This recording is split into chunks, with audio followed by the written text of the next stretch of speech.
আমি বলি ঠাকুরগাঁওয়ে 3,000 টাকা আমি দিয়ে দিতে পারবো, কিন্তু ড্রাইভিং লাইসেন্স আর কি কি ছিল এই জিনিসগুলো ওমরের ঠাকুরগাঁওয়ে এক একটা সাবস্ক্রাইবার না, এক একটা হচ্ছে ভাই, এই ছিনতাইকারী ভাইগুলোর কাছ থেকে এই জিনিসটা ওমর ফেরত এনে দিবে, অথবা তার এই ছিনতাইকারী ভাই ব্রাদারের মাধ্যমেই পাঠাবে আগামী 24 ঘন্টার মধ্যে।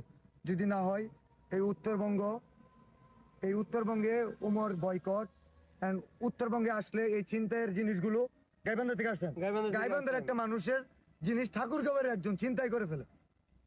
এন্ড এটা ফ্যান ফলোয়ার হচ্ছে ওমরের, কেমন ফ্যান ফলোয়ার হয়েছে সেটার জবাব দিতে হবে আগামী 24 ঘন্টায়।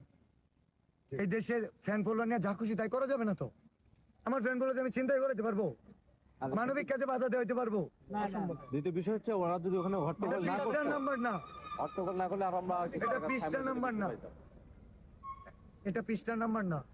ওখানে ভাই আরো অনেক টাকা উঠবে। ওখানে যদি অন্যরা হট্টগোল না করতো তাহলে আমরা ওদের হট্টগোলের কারণে অনেক কালেকশন মাইজ গেছে। এই ক্ষতি সাইমনের কাছে একটা ছোট্ট বাচ্চা যে ক্ষতি করতে পারে, ওটা মানুষের বাচ্চা বলবো না, বলবে চর্চ বিলালে ভাষা ভালো না। ভাই কি বলবো, ওটা মানুষ, তোরে লাখ লাখ মানুষ ফলো করে ভাই, তোর অনেক সাবস্ক্রাইবার, তুই মানুষের হেল্প কর। বাচ্চা 1 টাকা দিছে ওমর, 1 টাকা দিছে, আরো তো অনেকে ছিল ভাই, বাধা তো দেয় নাই।